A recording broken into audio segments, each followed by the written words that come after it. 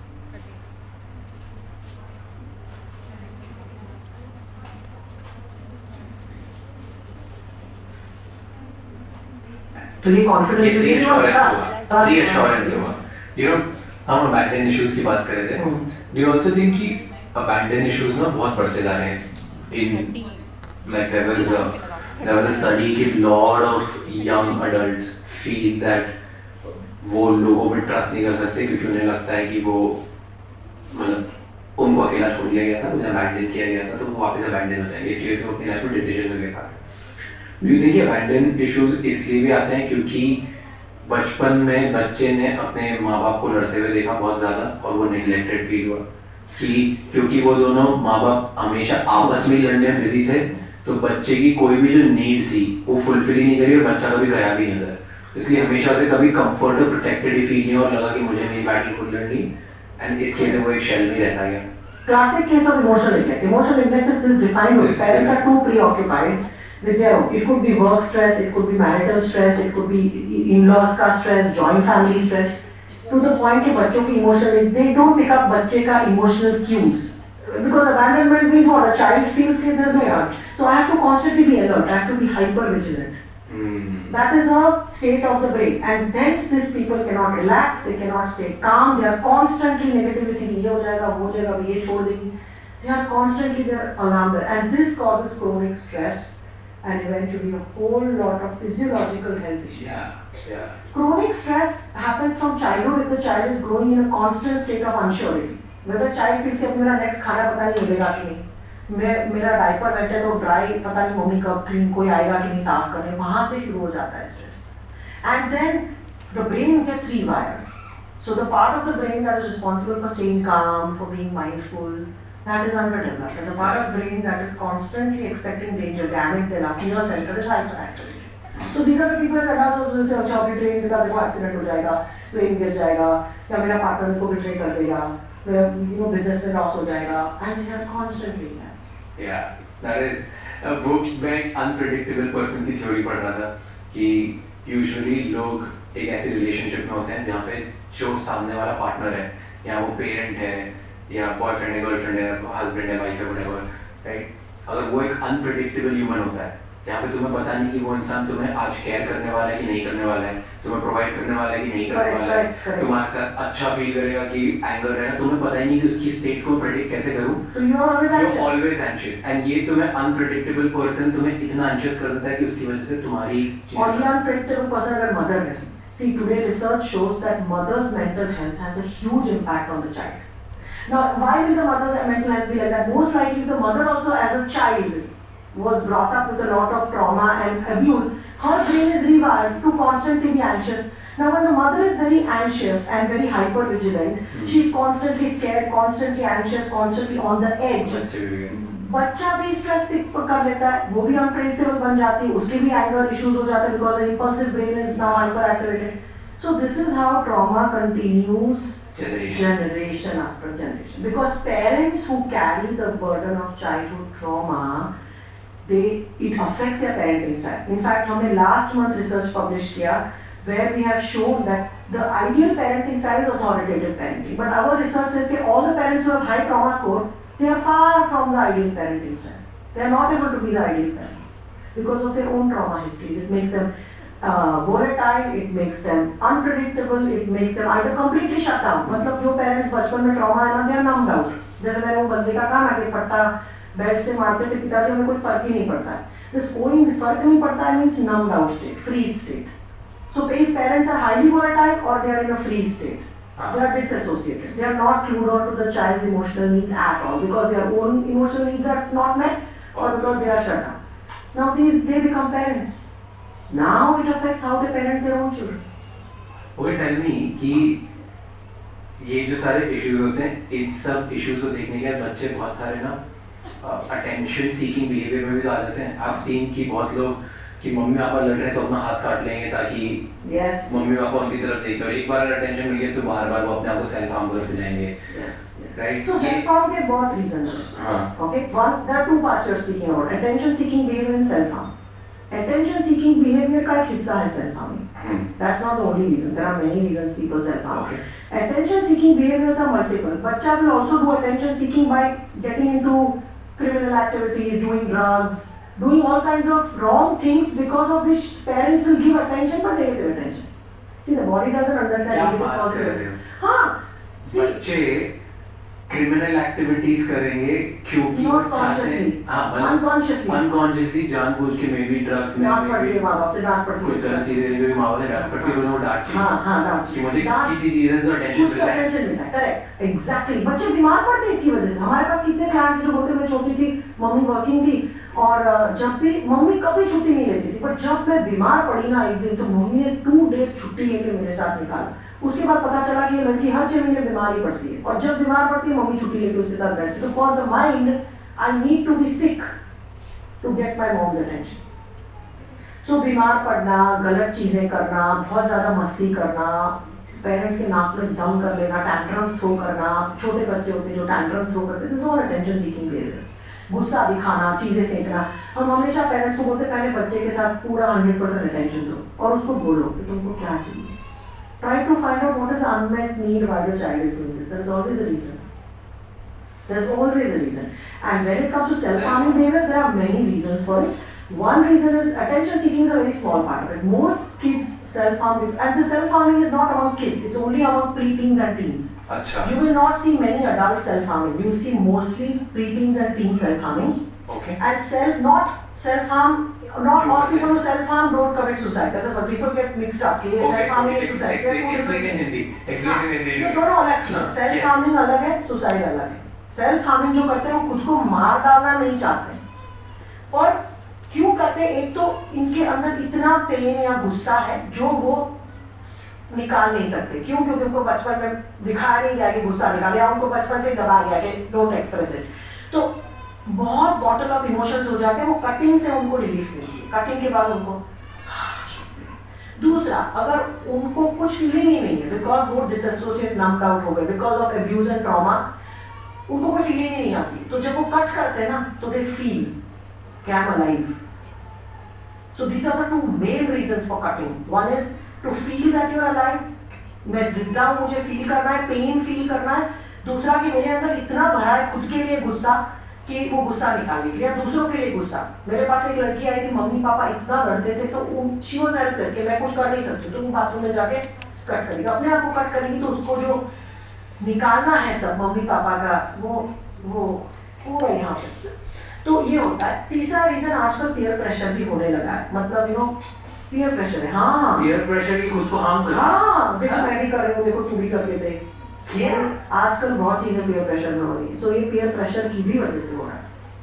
You're telling me, and it becomes addicting, ये फिर उसकी आदत पड़ जाती है। you're telling me कि मेरे सारे दोस्त अपने आप को काट रहे हैं तो मेरे को प्रेशर है कि मैं भी अपने आप को काटूंगी, बहुत कॉमन होते जा रहा है। हाँ कॉमन होते जा रहा है, ये वेस्ट में कॉमन था, अभी इंडिया में भी हो रहा है। But not everybody does it. You already have a back, मतलब I कौन get it. guy के जो already messed up है, जिसको already ये issues है, तो हाँ यार मतलब अच्छा लग रहा है। ऐसा लग रहा है मैं कहीं प्रेशर नहीं कर रहा है, ऊपर की सिटी, ऊपर की हाँ मतलब मैं बिलोंग नहीं करता हूँ, देखो अभी मैं भी, तो और फिर belonging group में और फिर उससे attention मिलती है, right? इंडिया में एक बहुत कॉमन सेइंग है कि अगर कुछ भी होता है कपल्स के बीच में, हाँ कि हस्बैंड वाइफ की बन नहीं रही है, झगड़ा हो रहा है, खुश नहीं है, दिन भर झगड़ते रहते हैं, कोई पार्टनर चीट कर लेता है, प्यार ज़्यादा नहीं हो पा रहा है, सेक्सुअली कंपैटिबल नहीं है, कंपैटिबल ओवरऑल एक दूसरे की तरफ अटैचमेंट ही नहीं है, हाँ। कुछ भी 50 प्रॉब्लम चल रही है मैरिज में, हाँ उन्हें बोलते हैं बच्चा कर लो सब ठीक हो जाए। This happens, right? yes Yeah, और बोलते हैं बच्चा कर लो सब ठीक हो जाएगा, बच्चा कर लो सब ठीक हो जाएगा। Do you think that's a It is absolutely wrong कि बच्चा करने से इनफैक्ट अभी 3 दुखी लोग होते हैं। ये सब बच्चा कोई भी मैरिटल प्रॉब्लम सॉल्व नहीं करता है। इनफैक्ट बच्चा आता है तो मैरिज में स्ट्रेस बढ़ता है, बिकॉज बच्चे की जो रिक्वायरमेंट्स लेनी पड़ती है, रात को जागना पड़ता है, पेरेंटल रिस्पॉन्सिबिलिटीज बढ़ जाती है, तो जो कपल में ऑलरेडी स्ट्रेस है, बच्चा आने से वो ज़्यादा स्ट्रेस बढ़ता है। बच्चा आने से कभी प्रॉब्लम नहीं सॉल्व होता है। सब ये बोलते हैं बच्चा कर लो सब हो कंप्लीटली जाएगा। गलत, और फिर वो बच्चा भी सफर करता है, बिकॉज माँ बाप ज्यादा स्ट्रेस होते हैं, और फिर उनके पहले के जो बच्चे के पहले के इश्यूज है वो तो ऑलरेडी चले आ रहे हैं, ऊपर से अभी पेरेंटिंग स्टाइल्स की लड़ाई हो रही है कि तू बहुत लीनियंट है या तू बहुत स्ट्रिक्ट है, तो लड़ाइयाँ बढ़ी रही, और बच्चा भी अनकॉन्शियसली ये मानता है कि you know I have to fix my parents marriage, and that is very wrong.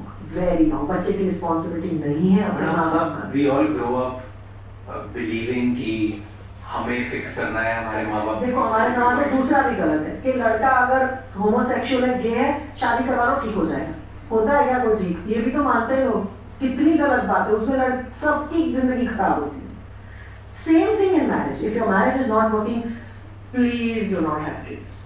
Please, आप बच्चे को इतना डिससर्विस दे रहे हो, क्योंकि नाउ यू आर ब्रिंगिंग, आप दुनिया में एक ऐसा बच्चा ला रहे हो जिसको जो पेरेंटल लव मिलना चाहिए, पेरेंट रिलेशनशिप जो उसको देखनी चाहिए, वो नहीं देख पाएगा। और कभी बच्चे की वजह से क्लोज आते पिक्चरों में ही दिखाते हैं। एक्चुअली बच्चा लाना काफ़ी स्ट्रेसफुल है, और आज के ज़माने में और भी ज़्यादा, बिकॉज न्यूक्लियर फैमिलीज हो रहे हैं, जॉइंट फैमिलीज कम हो रहे हैं, तो बहुत मदर्स रात भर जागते हैं। मदर्स को पोस्टमार्टम डिप्रेशन, कौन इसके बारे में बता रहा है? मदर्स को पोस्टमार्टम डिप्रेशन होता है। मदर्स के इतने हार्मोनल चेंजेस होते हैं डिलीवरी के बाद, अगर आपकी बीवी शादी से पहले ही आपको इश्यूज होते हैं, तो शादी के ये पोस्टमार्टम डिप्रेशन की वजह से और भी बढ़ जाते हैं। फिर हस्बैंड बोलता है कि अरे ये क्या है। सो एक्चुअली ये कंप्लीटली रॉन्ग है। अगर आपका मैरिटल प्रॉब्लम है तो पहले वो सॉल्व करो, फिर बच्चा लाओ, वरना बच्चे की जिंदगी खराब हो जाती है। बहुत इंपॉर्टेंट क्वेश्चन। बहुत लोग ना सेल्फ डायग्नोज या सुन के अपने नाम से वर्ड्स बना देते हैं, एंड फिर वो हर चीज में लाइफ में कुछ भी गलत करते हैं, उसका जस्टिफिकेशन इस चीज को ब्लेम करते हैं। Example trauma, right? ट्रॉमा इतना लूजली यूज्ड वर्ड है, हर चीज को लोग ट्रॉमा बोलने लग रहे हैं।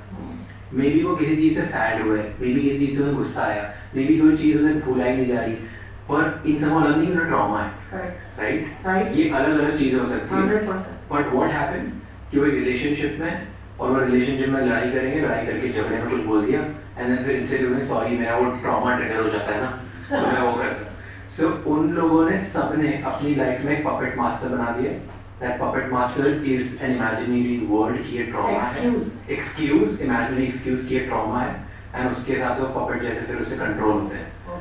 और जब भी वो गलत चीज करते हैं, then they just blame it to that. वो कोई फिक्स नहीं करते। बहुत गलत है ये। यंग आज में अभी की जनरेशन में देखा, मुझे ADHD है, मुझे ना ADHD इसलिए मुझे ऐसे ही नहीं, इसका कुछ नहीं हो सकता है, मुझे ट्रॉमा है। एंड वर्स्ट थिंग इज वो अपने माँ बाप को ब्लेम करते हैं। मेरी रील्स देख देख के लोग बोलते हैं मेरे माँ बाप, मैम आपने बताया मेरे माँ बाप ही।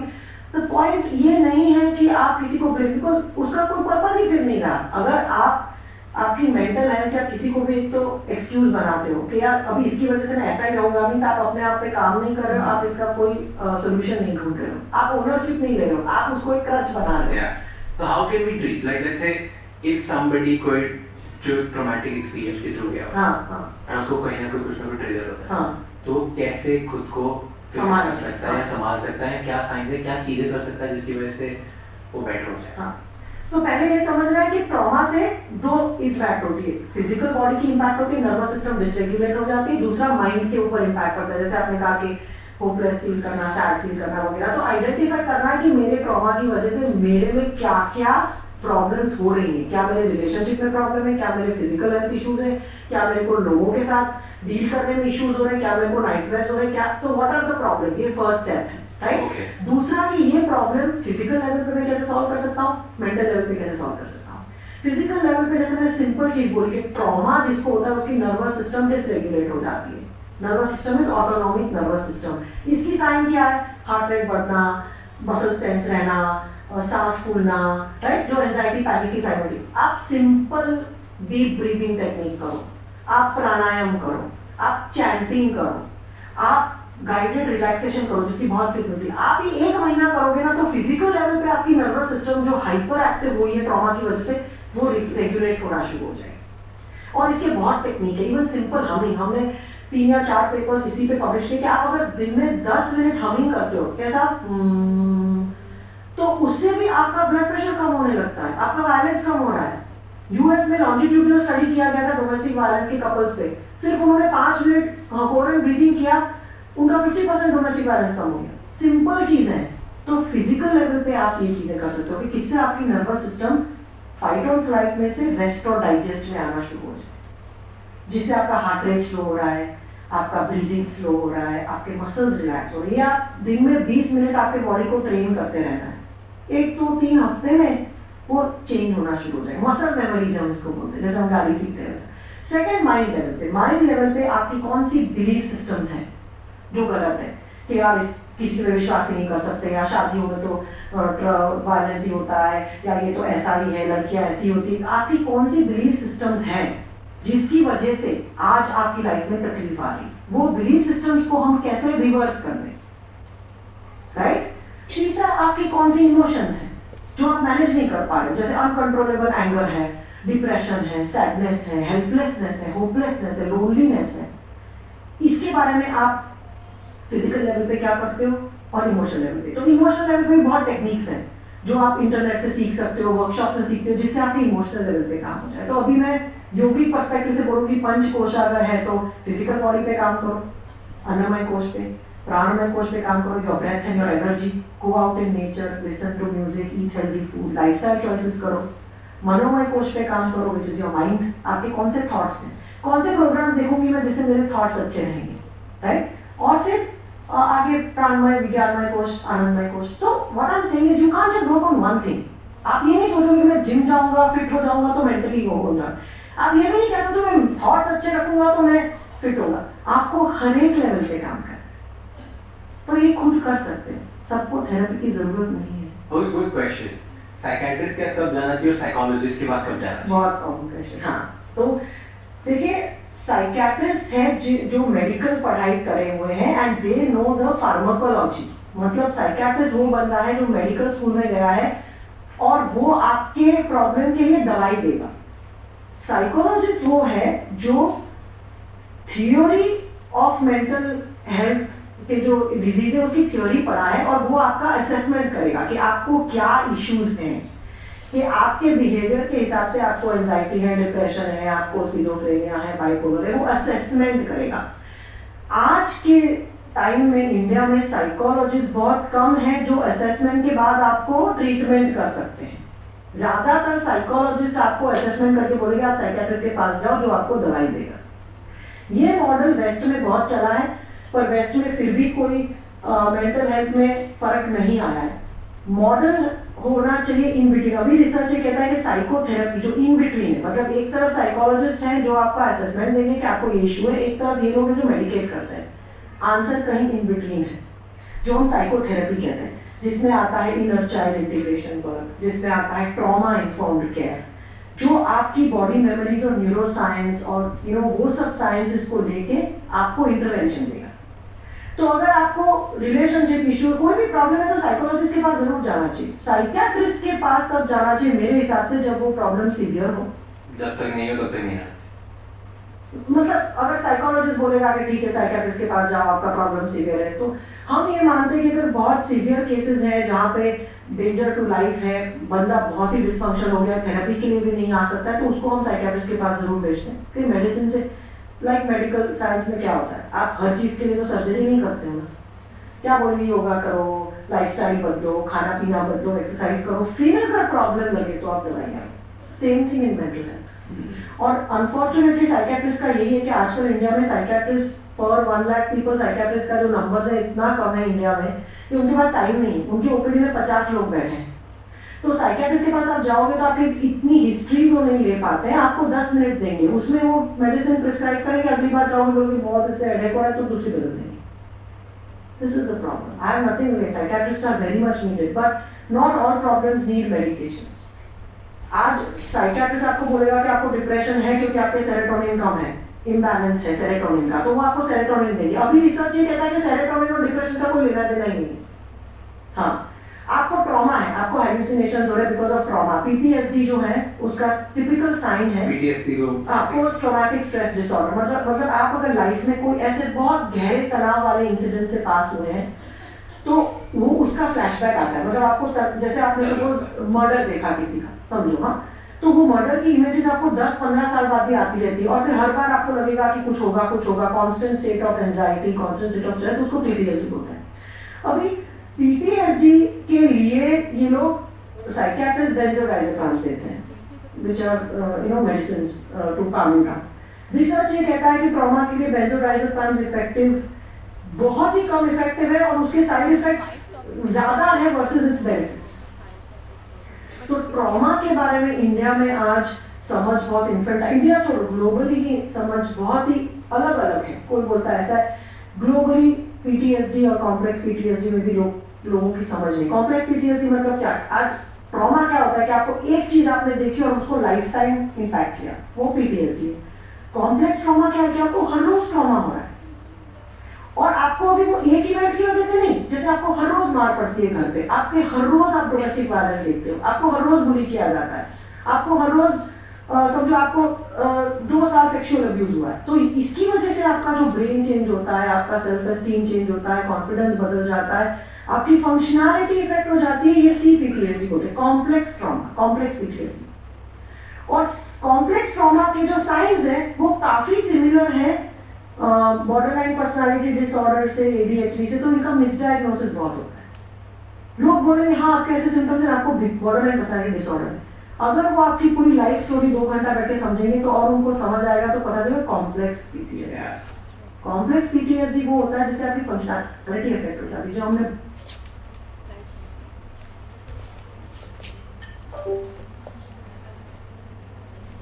अस्सलाम वालेकुम।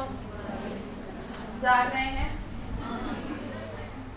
इतने कॉम्प्लेक्स नाम सुन लिए, जागते रहे। हाँ जी, क्या क्या डिस्कस हुआ आज? कोई कमेंट, कोई फीडबैक? काफ़ी सारी चीज़ें डिस्कस हुई हैं और इस दफ़ा मतलब आज की वीडियो में बच्चों से ज़्यादा जो एक इंडिविजुअल के अराउंड चीज़ें हो रही होती हैं, वो एक, अगर हम यहाँ पे सारी मदर्स बैठी हैं, एक मदर किन किन चीज़ों से या किन किन स्ट्रेसेस से गुजरती है, उसके बारे में ज़्यादा डिस्कशन हुआ है। तो आई थिंक हम बच्चों के बारे में बात करें उससे पहले अपनी बात करना ज़रूरी होती है, क्योंकि हम भी लाइफ के कुछ स्टेजेस से गुजरते हैं जहाँ पे बहुत सारी चीज़ें एक्सपीरियंस कर रहे होते हैं।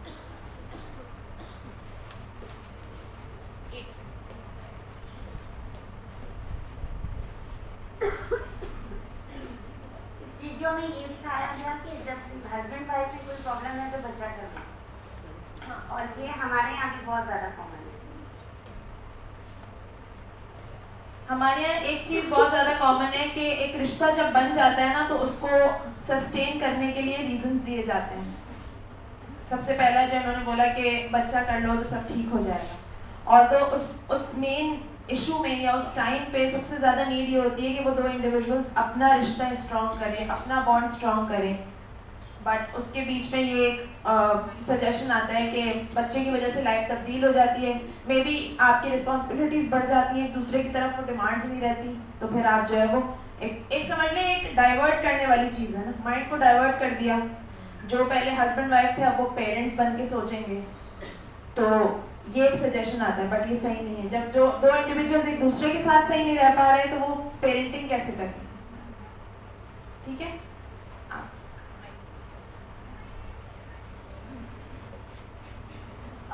बातें तो बहुत अच्छी थी सारी और बहुत रिलेटिव भी थी, लेकिन एक चीज़ है कि हम बीइंग अ मुस्लिम, जब हम एक मुस्लिम कल्चर को फॉलो करते हैं तो बहुत सारी चीज़ें, जब हमारा बिलीफ है कि अल्लाह है, एक ज़ात है, जब हम इस चीज़ को फॉलो करते हैं तो बहुत सारी चीज़ें हमारी यहीं पे ठीक हो जाती हैं। ये जो मेंटालिटी हम बना रहे हैं अभी इस वक्त कि हमें अपने लिए जो है वो सीख करना है, कोई साइकोलॉजिस्ट भी देखना है, हमें अपने लिए जो है वो एक्सरसाइजेज है और वो हम इनकी बातें करेंगे, ये वो सारी चीज़ें it's good at a certain time, वो उनके रिलीजन की वो ठीक है सारी चीज़ें, लेकिन हम भी हम मुस्लिम हम इस चीज़ को बिलीव करते हैं कि भाई जब हम 5 वक्त नमाज पढ़ते हैं सब कुछ भुला के, सब कुछ एक स्ट्रेस आउट खुद को करके कि हम अल्लाह के सामने खड़े हैं और वो सारी प्रॉब्लम्स का हमें सोल्यूशन दे देगा इंशाल्लाह, तो बहुत सारी चीज़ें हमें वैसे ही ठीक होना, हमारे इनर सेटिस्फैक्शन हो जाती है, हमारी स्पिरिचुअल हेल्थ जो है वो फिर से अच्छी हो जाती है। तो मेरे ख्याल से ये सारी चीज़ें भी बहुत इंपॉर्टेंट है, लेकिन हमें अपने आप को, जब हम अपने आप को रिलीजन से कनेक्ट कर देंगे ना तो आप अपनी प्रॉब्लम्स वैसे ही बहुत कम हो जाएंगी। ठीक है, तो आई थिंक ये दिस इज वेरी गुड, लेकिन ये उस लेवल तक पहुंचने से पहले अगर हम अपने आप को इस राह पे लेकर चल जाएं तो बहुत बेहतर है। जितनी भी चीज़ों के बारे में बात हुई, PTSD के बारे में बात हुई, अक्यूट स्ट्रेस सिंड्रोम होता है, जितने भी ये ट्रॉमेटिक इंसिडेंट्स गुजरते हैं और उसके बाद इंसान किसी ना किसी स्ट्रेसर्स के साथ ज़िंदगी गुजार रहा होता है, तो उसका जो सबसे बड़ा रीज़न, जो सबसे बड़ा प्रॉब्लम जो सबसे ज़्यादा नज़र आता है वो ये कि वो बंदा अपने आप को अकेला महसूस कर रहा होता है। उसको ऐसा लगता है कि मेरी बात को कोई नहीं समझेगा, मेरी सिचुएशन को कोई नहीं समझेगा, मैं किस दर्द या तकलीफ से गुजर रहा हूँ उसको कोई नहीं समझेगा। तो आई एग्री कि ये जो स्पिरिचुअलिटी वाला आपने जो कॉन्सेप्ट दिया, जब उसके जहन में ये ख्याल आता है कि नहीं कोई है जो मुझे भी समझता है, मेरा रब है, और वो जो तवक्कल है कि कुछ भी हो जाए किसी भी सिचुएशन में वो मुझे अकेला नहीं छोड़ेगा और मैं उससे अपने दिल का हाल कह सकती हूँ, तो वो नमाज के ज़रिए हो, वो अकेले बैठ के हो, वो मेडिटेशन के थ्रू हो, उससे आपको बहुत रिलीफ मिलता है। और अगर आप दिन में 1 दफ़ा 2 दफ़ा, इवन आपकी लाइफ में कोई ऐसा स्ट्रेसर है भी नहीं जो आपको बहुत ज़्यादा बॉदर कर रहा है, अगर आपने ये आदत बनाई हुई है कि मैं अपने लिए ये 10 मिनट 15 मिनट निकाल रही हूँ, ये मैं अकेले गुजारूंगी, अपने साथ गुजारूंगी, या मैं अपना हाल जो है वो अपने रब से बयान करूंगी, तो वो आपको बहुत हेल्प देता है।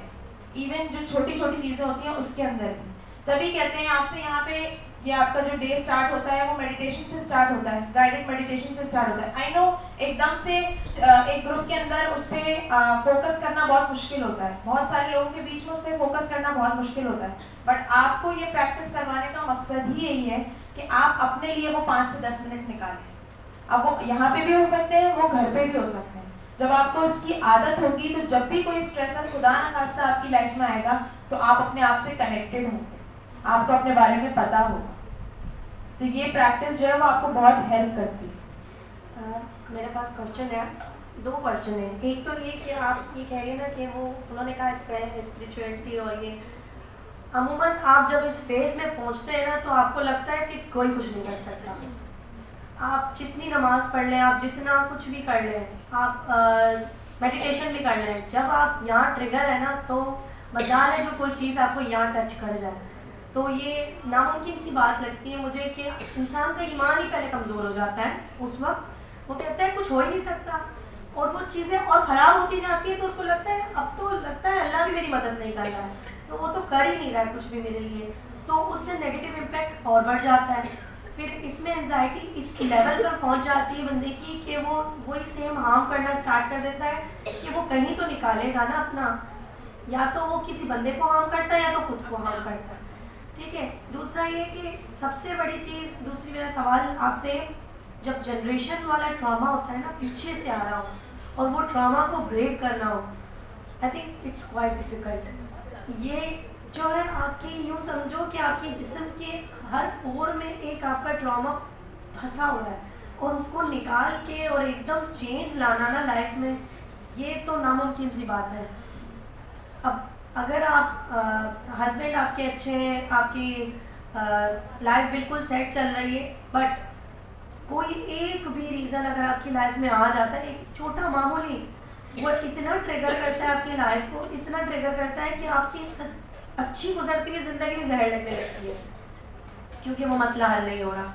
और वहाँ आके आप इतना फंस जाते हैं कि अमूमन मेरे साथ एक बार ये हुआ है कि मुझे समझ ही नहीं आता कि अब मैं करूँ क्या, टोटली लॉस्ट। मतलब बोलने के लिए भी अल्फाज नहीं बचते और सोचने के लिए भी नहीं बचते। दिमाग चल रहा है मगर चल क्या रहा है समझ खुद भी नहीं आता, जब तक उसको अज्यूम करो जब तक बहुत कुछ ख़राब हो चुका होता है।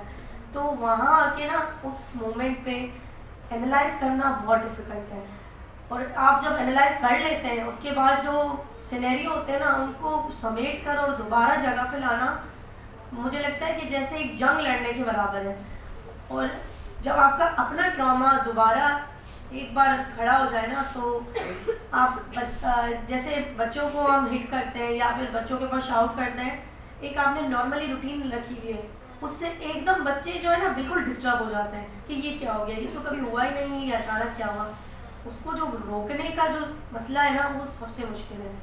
और मुझे बिल्कुल लास्ट मोमेंट पे जाके फील होता है कि अब मैं इसको रोकूं कैसे, और वो टाइम होता है कि मुझे समझ नहीं आता, और एट द एंड मैं अपने आप को जाना ऐसी जगह बंद कर देती हूँ कि बाहर बच्चे रो रहे हो कुछ भी हो, मैं ये सोचती हूँ मैं निकली तो कुछ गलत हो जाएगा।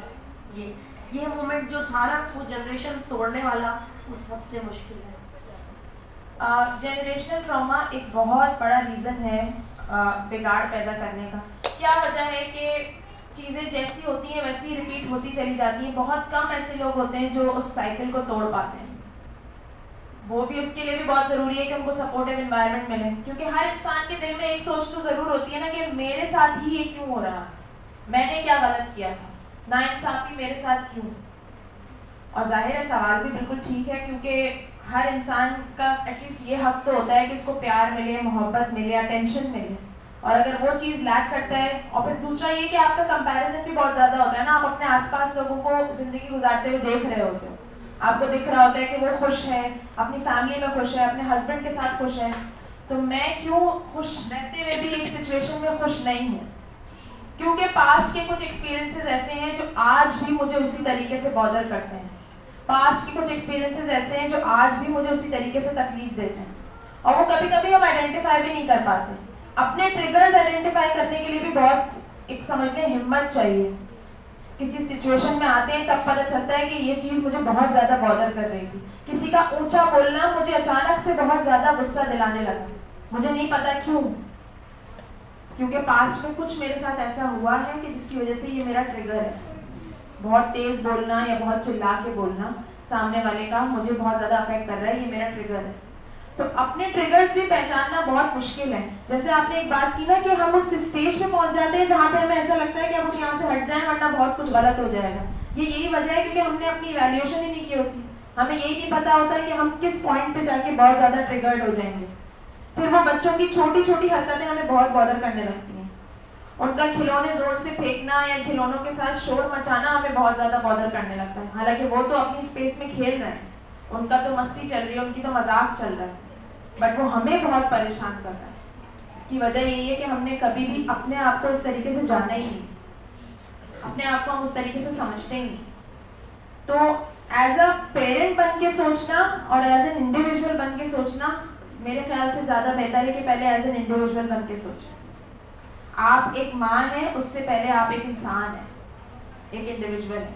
अगर आप अपने आप को नहीं समझेंगी तो आपके कहीं ना कहीं कॉम्प्लेक्सिटीज ऐसे आपको आके सामने खड़ी हो जाती है कि जब आपको पता चलता है कि मैं तो ऐसी इंसान थी ही नहीं, अक्सर मदर्स आके ये बात बोलती हैं, मैं पहले कभी भी ऐसी नहीं थी, अचानक से अब पता नहीं क्या हो गया, मेरे मिजाज ही तब्दील हो गया। मुझे पहले कभी इतना गुस्सा नहीं आता था, मुझे पहले कभी इतनी झुंझलाहट नहीं होती थी। आज ऐसा लगता है कि हर काम में मुझे जो है वो बड़ी कोफ्त होती है, मुझे बहुत झुंझलाहट होती है, क्योंकि हमने अपने आप को आहिस्ता आहिस्ता आहिस्ता आहिस्ता उस स्टेज ऑफ लाइफ पे पहुंचा दिया है जहाँ पे हम उलझते चले जा रहे हैं। वो एक धागे का गुच्छा नहीं होता जो बहुत ज्यादा उलझ जाता है तो फिर उसका सिरा नहीं मिलता, उस तरीके से। तो ये बहुत जरूरी है कि हम अपने स्ट्रेसेस को आइडेंटिफाई करें। मे बी वो छोटे से ही हो, लेकिन उनको इतना ना पड़ने दें कि एक स्टेज पे आके वो हम पर हावी होने लगे, कि हम उस स्टेज में अपने आप को कंट्रोल ही ना कर पाए। बहुत दफा क्या है कि आपकी एकदम से ऐसा क्या होता है कि आपका बच्चों पे हाथ उठ जाता है। हाथ उठने का मतलब ही है ना कि आप इतने फ्रस्ट्रेट हो चुके हो कि अब आपको अपने ऊपर कंट्रोल नहीं रहा, आपने मार दिया बच्चों। अब उस स्टेट में अब आप ये सोचें कि बच्चे का तो शायद इतना कसूर नहीं था जितना आप जो है वो अपने अंदर उलझे हुए थे। आप अपने अंदर उलझे हुए थे जिसकी वजह से आपने उस झुंझलाहट में उस बच्चे को मार दिया, उसको स्कार कर दिया, अपना और उसका रिश्ता खराब कर दिया। तो ज्यादा बेहतर ये है कि दूसरों से रिश्ते आपके खराब हो, आप अपना रिश्ता पहले अपने आप के साथ ठीक करें। जैसे उन्होंने बात की कि कपल्स के बीच में पहले अपनी अंडरस्टैंडिंग पूरी होनी चाहिए, उसके बाद बच्चा आना चाहिए। वरना जो अंडरस्टैंडिंग एक दूसरे के बीच में नहीं बन रही वो माँ बाप बन के भी फिर बहुत ही खराब होती है। तुम ऐसे कर रही हो, तुम इसको बिगाड़ रही हो, आप तो मेरी सुनते ही नहीं है, आप वक्त नहीं देते हैं। तो जो उलझने पहले हस्बैंड वाइफ में चल रही थी वो अम्मी अब्बू में भी चलेंगी, क्योंकि जाहिर है अंडरस्टैंडिंग तो है ही नहीं ना, एक पेज पे तो है ही नहीं ना। तो ये बहुत ज़रूरी है कि एज एन इंडिविजुअल पहले अपनी करेक्शन करें, उसके बाद जो है वो एज अ पेरेंट या as a wife as a husband सोचें। और ये सिर्फ और सिर्फ मदर्स के लिए नहीं, ये फादर्स के लिए भी है, क्योंकि वो भी कहीं ना कहीं अपनी इमोशंस को, अपने ट्रिगर्स को बहुत दबा रहे होते हैं। अपनी रिस्पॉन्सिबिलिटी, सब अपनी अपनी रिस्पॉन्सिबिलिटीज के अंदर अपने आप को बहुत निगलेक्ट करते हैं। ये काम करना है, ये काम करना है, ये स्केड्यूल पूरा करना है, नहीं किया तो वक्त निकल जाएगा, अगर ये आज काम नहीं हुआ कल पे चला जाएगा, कपड़े आज नहीं धुले तो कल बहुत ज्यादा काम हो जाएंगे। इन सारी चीजों में अपना आप कहीं खो ही जाता है। तो ये बहुत जरूरी है कि अपने, और कभी कभी आप जब अपने आप को वक्त देते हैं ना, वहीं पे आपको अंदाजा हो जाता है अल्लाह मैं पहले ये इतना कुछ करती थी, अब तो करती ही नहीं हूँ। पहले किताबें भी पढ़ती थी, अब नहीं पढ़ती, पहले ड्राइंग करती थी, अब नहीं करती, पहले गाने गाती थी, अब नहीं गाती। तो अपना इंडिविजुअलिटी जो है ना वो रहना बहुत जरूरी है। क्योंकि मैं अक्सर मदर से मिलती हूँ और कोई बात कहती हूँ कि बच्चे भी बड़े हो जाएंगे तब भी आपकी एक लाइफ होगी। ऐसा नहीं है कि ये बच्चे बड़े हो जाएंगे तो आपकी लाइफ वहीं रुक जाएगी। ये बच्चे बड़े हो जाएंगे, अपनी अपनी लाइफ में इंशाल्लाह कहीं ना कहीं पहुंच जाएंगे, किसी मकाम पे अपनी लाइफ बना लेंगे, आपकी लाइफ तब भी होगी। तो अगर आपका रिश्ता आपके हस्बैंड के साथ मजबूत है और आपका रिश्ता अपने साथ मजबूत है ना, तो शायद जिंदगी ज्यादा अच्छे से गुजर सकती है। बनस्बत ये कि मैंने अपना सारा वक्त अपने बच्चों को दे दिया, वो तो अपनी जिंदगी में मगन हो गए और मेरी जिंदगी पता नहीं कहाँ चली गई। ये स्टेटमेंट बहुत कॉमन है माँ बाप का, हमने अपनी सारी जिंदगी उनको दे दी, ये तो अब हमारी तरफ देख ही नहीं रहे, ये तो हमें वक्त देते ही नहीं है। ये बहुत होता है ये। तो इसलिए बेहतर है कि अपनी लाइफ जरूर रखें, कोई थोड़ा सा ही वक्त रखें लेकिन अपने लिए जरूर रखें। ठीक है। ट्रॉमा क्या होता है?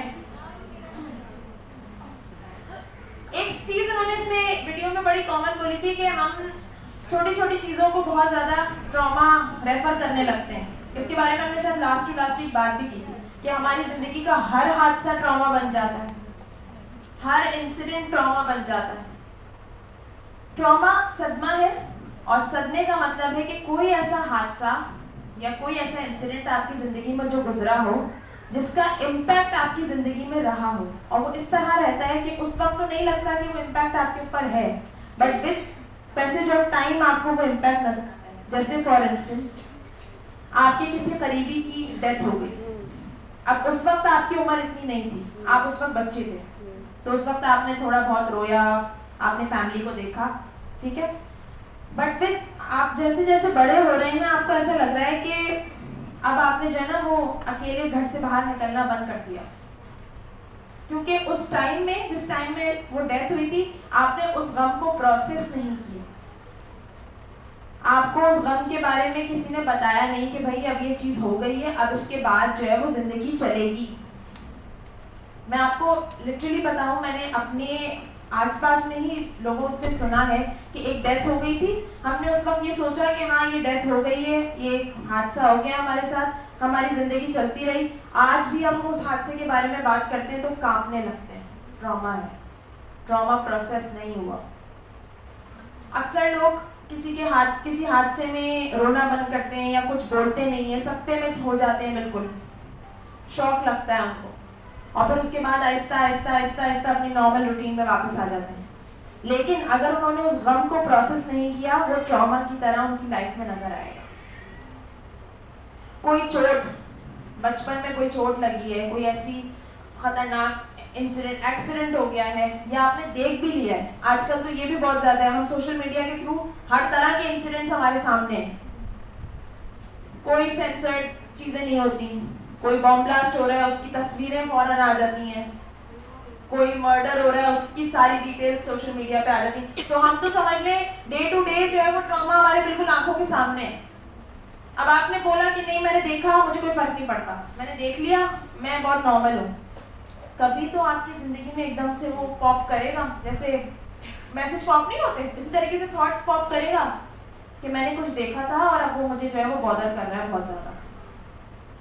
लेकिन ये जरूरी नहीं है कि हर हादसा जिंदगी में जो गुजरे वो ट्रॉमा बन जाए। कुछ लोगों की जो है वो विल पावर बहुत स्ट्रांग होती है, उनकी प्रोसेसिंग बहुत स्ट्रांग होती है, तो वो ट्रॉमा से निकल आते हैं क्योंकि उनका सपोर्ट सिस्टम बहुत अच्छा होता है। आपका जो सपोर्ट सिस्टम होता है, आपके पीयर्स जो होते हैं वो बहुत हेल्प करते हैं, ट्रॉमा को हील करते हैं। आपके आसपास के लोग, आपके करीबी रिश्तेदार, अगर वो आपको इस गम को प्रोसेस करने में मदद कर रहे हैं तो वो ट्रॉमा उस तरीके से मैनिफेस्ट नहीं होगा। लेकिन अगर वो ट्रॉमा दबता चले जा रहा है कि नहीं नहीं नहीं नहीं नहीं नहीं कोई मसला नहीं है, सब ठीक है सब ठीक है सब ठीक है, कभी ना कभी ऐसे जरूर मैनिफेस्ट होगा। और अगर आपके रवैये में नजर नहीं आ रहा तो आपकी बॉडी में स्टोर हो जाता है। अब तो रिसर्च ये भी कह रही है कि ट्रॉमा आपकी बॉडी में स्टोर होके बीमारियों की शक्ल में नजर आता है। लाइक अगर 20 साल पहले कोई ट्रॉमा हुआ है, कोई ऐसी इंसिडेंट हुआ है जो आपको बहुत अफेक्ट किया है, आपने कहा नहीं मुझे उससे कोई फर्क नहीं पड़ा, 20-25 साल बाद किसी बीमारी की शक्ल में आपकी बॉडी में नजर आएगा। सोमैटिक डिजीजेस, जिनका कोई रीजन नहीं होता। मैंने कभी रेडिएशंस नहीं देखी, मैंने तो कभी ऐसा मैं किसी ऐसी जगह गई नहीं जहां से मुझे ये हो सकता था, हो गया ट्रॉमा। तो ये जो एक छोटी सी बात है ना कि अपने आप को वक्त दें, अपने बारे में सोचें, अपने ट्रिगर्स को पहचानें, वहीं पे आपको ये सब कुछ पता चलता है कि मेरी जिंदगी में ऐसा कौन सा वक्त गुजर चुका है जिसको मैं आज भी अपने साथ लेके चल रही हूँ।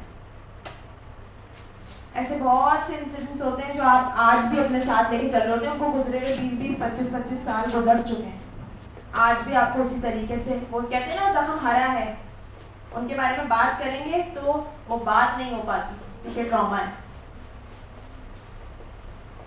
ठीक है, तो ट्रॉमा जरूरी नहीं है कि हर गुजरने वाला हादसा या हर गुजरने वाले बुरा इंसिडेंट ट्रॉमा की तरह आए, लेकिन जो आ रहा है वो आपको जरूर कहीं ना कहीं जो है वो परेशान करेगा। इसलिए बहुत इंपॉर्टेंट है उसके बारे में बात करें, वो कब से हाथ है।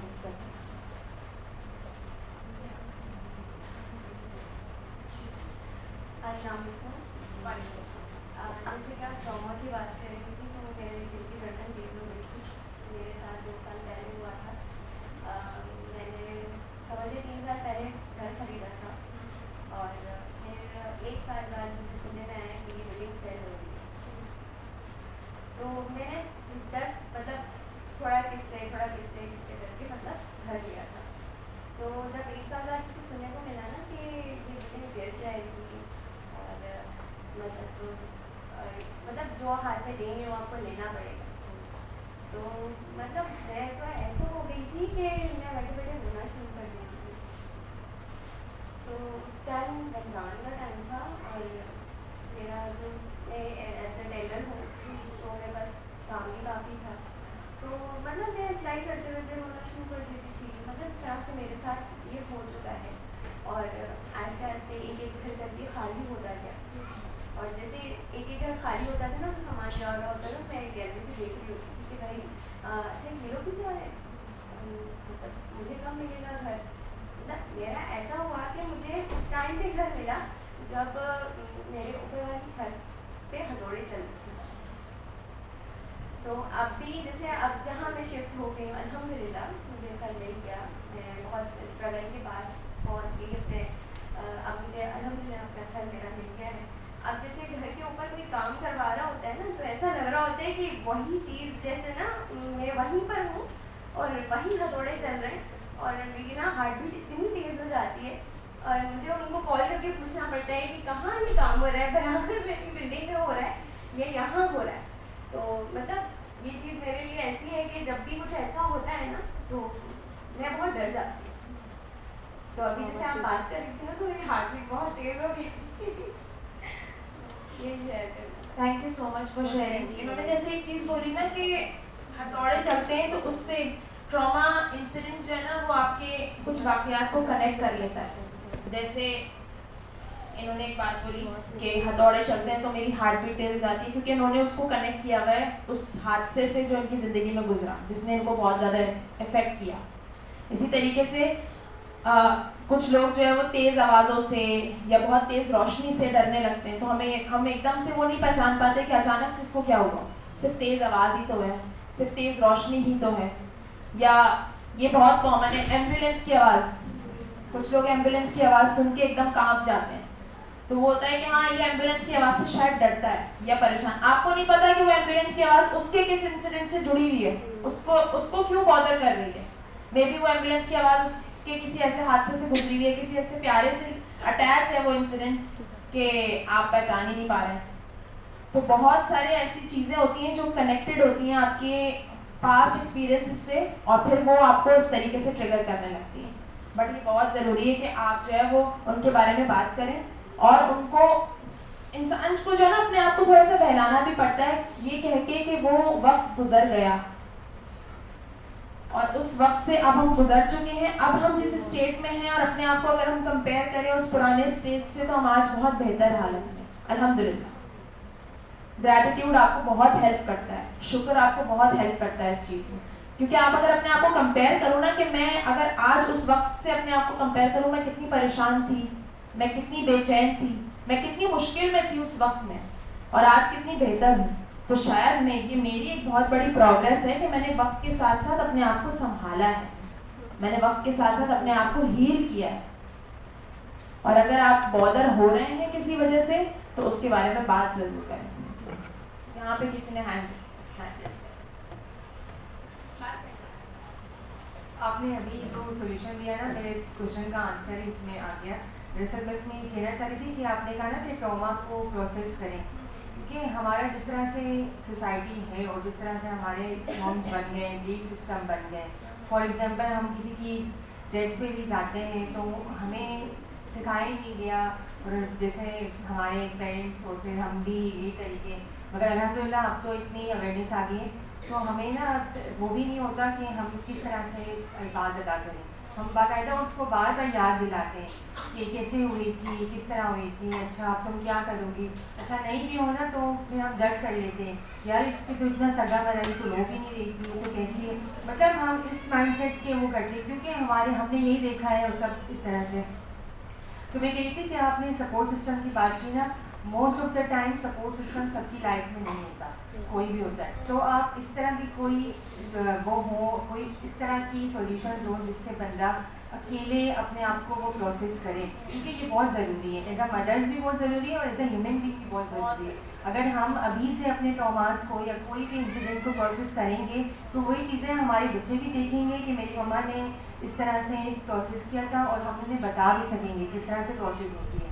तो एक जो आपने कहा कि ग्रेटिट्यूड, और दूसरा जो है ना हमें ये भी देखना चाहिए कि ये हर एक के साथ होता है। मुझे लगता है इस माई एक्सपीरियंस के ये चीज़ बहुत हेल्प करती है कि हम जो है ना देखें कि यार देखो मेरे तो चलो मेरे साथ ये हो, उस बंदे के साथ तो ये, और ग्रेटिट्यूड भी, और फिर सबसे ज़्यादा जो रिपोर्ट ने कहा ना कि आपका कनेक्शन अल्लाह ताला के साथ, क्योंकि हम देखें हमारे पेरेंट्स जो थे ना उनकी ज़िंदगी इतनी मुश्किल थी बट फिर भी उनमें अभी तक एक कामनेस है, क्योंकि हमें फ्लैशबैक आता है कि हमने ना वो जो थोड़ी थोड़ी मतलब उनके साथ नमाज़ पढ़ना, फिर बैठ जाना, थोड़ी कुछ वाक़ये सुन लेना, और फिर कोई तस्वीर पढ़ लेना या बड़े दिन छोटे दिन इस तरह से होते हैं उसमें कुछ एक्स्ट्रा। तो अब इतना कंपटीशन और इतना टफ और इतनी रूटीन हो गई है और फिर बाहर भी बच्चे नहीं जा सकते कुछ भी।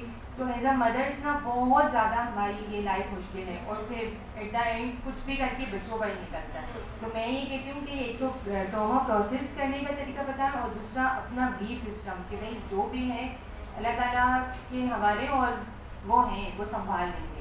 तो ये जो है मुझे क्लियरिटी चाहिए। एक चीज़ और जो यहाँ पे भी उन्होंने मेंशन की और मैं खुद भी मेंशन करना चाहती हूँ कि therapist, psychologist, psychiatrist, I know specialist हैं जो आपको सॉल्यूशंस तो नहीं देंगे, आपको हील करने में आप ही की पावर से मदद करेंगे, बट इंसान के अंदर वो कुव्वत होती है, इंसान में वो सलाहियत खुद मौजूद है कि वो अपने आप को हील कर सकता है। प्रॉब्लम क्या है? वक्त का। जैसे उन्होंने अभी एक बात की ना, क्या वजह है कि पुराने ज़माने में लोग बहुत सिंपल लाइफ गुजारते थे, बहुत उनकी ज़िंदगी बहुत सिंपल होती थी, बहुत छोटी छोटी चीज़ें, बहुत सारे काम कर रहे होते थे, सुबह से उठ के शाम तक अपने सारे काम निपटा भी लेते थे। फिर सोशल सर्कल भी बहुत बड़ा होता था, पड़ोस के लोग भी कनेक्टेड हैं, तो रिश्तेदारों का आना जाना भी बहुत ज़्यादा है, बहुत ज़्यादा मिलना मिलाना है। आज तो इतना वक्त भी नहीं है हमारे पास, हम किसी एक इवेंट में जाने के लिए भी हमें इतनी दिनों पहले सोचना पड़ता है कि हम इसमें जाएं या नहीं जाएं, बच्चों का रूटीन, ये सब कुछ देखना पड़ता है। लेकिन उनका एक दूसरे से शायद बहुत अच्छा बॉन्ड था, वो अपने दिल की बातें बहुत करते थे, वो अपने दिल के हाल बहुत करते। आज तो ये भी सोचना पड़ता है कि मैं अपने दिल का हाल इससे कहूँ भी कि नहीं कहूँ, पता नहीं मेरे बारे में क्या सोचेगा, पता नहीं मेरे बारे में क्या ही एक परसेप्शन लेके जाएगा कि इतनी अजीब सी औरत है, पता नहीं क्या बात कर रही। तो एज अ सोसाइटी शायद हम अपने एक्सेप्टिंग नहीं रहे, एज अ सोसाइटी या एज अ ग्रुप शायद हमारे अंदर वो ठहराव अब नहीं है, जो होना जजमेंटल बहुत ज़्यादा है कि अगर ये ऐसे कह रही है ना कि इसको बार बार ख्यालात आते हैं, नफ्सियाती है, कोई नफ्सियाती मसला है इसके साथ। तो कहीं ना कहीं हम अगर अपनी बात करें ना, हमारा पढ़ना, साइकोलॉजिस्ट बनना, साइकियाट्रिस्ट बनना, वो एक तरीके से एक नेगेटिव उसमें भी चला गया है कि हर एक को जो है वो फिर यही इसी तरीके से कहा जाता है। अब कोई अगर मुझसे आगे बात भी कर रहा होगा, इसके साथ कोई ना कोई मसला जरूर होगा तभी बात कर रही है, अरे वो ऐसे ही बात कर रही है, इसके साथ कोई ना कोई मसला या नफ्सियाती प्रॉब्लम होगा तभी बात कर रही है। और ये हम एक दूसरे के लिए खुद बन सकते हैं, लिसनिंग ईयर तो एक दूसरे को दे ही सकते हैं ना भाई। आप किसी भी जिंदगी में कुछ ना ले सकते हैं ना कुछ दे सकते हैं, उसके लिए एक कंफर्ट प्लेस तो बन सकते हैं। ताज़ियत की आपने बात की, किसी के घर जाके ये बोलने की क्या जरूरत है कि सब कुछ कैसे हुआ, भाई हो गया, आप वहां से बैठ जाओ थोड़ी देर के लिए। मेरे ख्याल से तो मैंने अभी ये चीज फील की, आप वहां जाके आपके पास अल्फाज नहीं होते, किसी के गम का मदावा आप कैसे कर सकते हो, आप उसके गम को समझ ही नहीं सकते, इसलिए बेहतर है आप वहां जाके खामोशी से बैठ जाओ, थोड़ी देर के लिए खामोशी से बैठ जाओ, शायद वो कुछ बोलना चाहे उसको सुन लो, क्योंकि उस मोमेंट में शायद सब उसको बता ही रहे होते हैं। रो लो, बात कर लो, उस कमरे में चले जाओ, खाना खा लो, पानी पी लो, बच्चों को देखो, तुम्हें आगे देखना है, छोड़ दो। सारे इंस्ट्रक्शंस उसी बंदे को दिए जा रहे हैं जिसको अभी समझ ही नहीं आ रहा कि अभी वो करेगा, उसी दिन उसी मोमेंट में कर लो सब अपना अपना। हाँ, तो ज्यादा बेहतर ये नहीं कि वहां जाके, मैंने तो लिटरली अब 2-3 दफा ये ट्राई किया, मैं वहां जाके बैठ गई, खामोशी से बैठ गई। अगर मेरा बहुत ज्यादा अच्छा बॉन्ड है, मैंने हाथ पकड़ लिया, गले लगा लिया, कुछ बोलने की जरूरत नहीं होती। अगर आपकी वार्मथ है ना, आपका एक रिश्ता है, आप वाकई में एक अच्छे जेन्युइन रीजन की वजह से उसके पास जा रहे हो, उसको सपोर्ट करने, उसको आपके अल्फाज की भी जरूरत नहीं पड़ेगी। सिर्फ आपका वहां रहना, आपका वहां बैठना, आपका उसके साथ 10-15 मिनट गुजार लेना, वही बहुत है। क्योंकि मुझे ऐसा लगता है कि अगर आप किसी को कोई अच्छाई नहीं दे सकते ना, तो ज्यादा कोशिश इसकी करें कि कोई बुराई भी ना देके जाए, क्योंकि ऑलरेडी वो बंदा सफर कर रहा है किसी ना किसी बहुत बड़े इंसिडेंट से। तो हमें अपने आप पे वापस वही आ जाती है, हमें अपने आप को देखने की बहुत जरूरत है। आप अगर किसी फेज में अपने लिए सपोर्ट चाहते हैं ना, तो पहले ये सोचें कि आप किसी और का सपोर्ट कैसे बन सकते हैं। लीडर इन मी का सेशन लिया था, उसमें एक हैबिट थी कि शार्टिंग द सॉरी, एक हैबिट थी कि आप अपने आप को अंडरस्टैंड करने से पहले ये समझें कि आप दूसरे को कितना समझ रहे हैं। तो बस फिर ये सोचें कि आप कितना समझ रहे हैं, तभी आपको समझा जाएगा। अब हम इसकी एग्जाम्पल बच्चों को तो बहुत छोटी छोटी दे रहे हैं, लेकिन बड़ों को ज्यादा समझ में आने वाली एग्जाम्पल है ये। आपको कोई तब समझेगा जब आप समझ रहे होंगे। आप सभी तो समझने वाले बनेंगे तो कोई और आपको समझेगा। अभी आज के दौर में ना सारे प्रॉब्लम्स ही यही है कि हम एक दूसरे को सुनते नहीं है। पीपीडी जो बोलते हैं, पोस्टपार्टम डिप्रेशन, हमारी माएँ जो है वो इस चीज़ को फील ही नहीं करती थी, क्योंकि उनके हस्बैंड स्ट्रांग होते थे, उनके पास नानियाँ दादियाँ और सपोर्ट सिस्टम मौजूद होती थी। लेकिन अब पता है क्या वक्त आ गया है कि एक तो रिलेशनशिप की इन्होंने इस वीडियो में बात की है कि रिलेशनशिप का जब माँ बाप का स्ट्रॉन्ग नहीं होता है तो वो बच्चे को क्या देंगे, ऑब्वियसली वो कुछ नहीं दे सकते। तो मैं कहती हूँ कि जो लोगों में जो सबसे ज़्यादा इम्पोर्टेंट चीज़ ये होती है कि वो एक दूसरे को समझें। आजकल तो हस्बैंड्स पोस्टपार्टम डिप्रेशन को कहते हैं ये तो ड्रामा कर रही है, ये तो नाटक कर रही है, क्या मेरी भाभी ने बच्चे नहीं पैदा किए, क्या मेरी बहन ने बच्चे नहीं पैदा किए। भाई ये तुम्हारी भाभी ने, तुम्हारी बहन ने बच्चे पैदा किए, लेकिन उनके पास उनके हस्बैंड्स का बहुत ज़्यादा पुख्ता सपोर्ट था। और दूसरी बात ये कि हम भी बहुत जगह पे गलत होते हैं। ज़रूरी नहीं है कि हमारे हस्बैंड्स गलत हैं, हम नहीं सब। अब मेरे साथ ऐसा आजकल हो रहा है कि मेरे हस्बैंड के पास बहुत सारे काम हैं, इतने काम है कि उन्हें खाना खाने का भी टाइम नहीं है। और मैं इतनी फ्री हूँ क्योंकि जितना मैं कर सकती हूँ घर में मैं कर ये बोला नहीं करेंगे मैं बहुत फ्री हूँ। नजर लग जाती है। नहीं, सबकी नजरों में आ जाते हैं ये फ्री है। नहीं, बात ये है कि मैं उस लेवल पर उनका काम मतलब मैं नहीं कर पा रही हूँ, क्योंकि मुझे घर में रहकर बच्चा देखना है और घर देखना है, दैट्स इनफ। मेरे लिए इतना काफी है। लेकिन उनके पास इतना काम है कि वो उनके पास टाइम तक नहीं खाना खाने का, इवन नहाने तक का भी आजकल उनके पास टाइम नहीं है।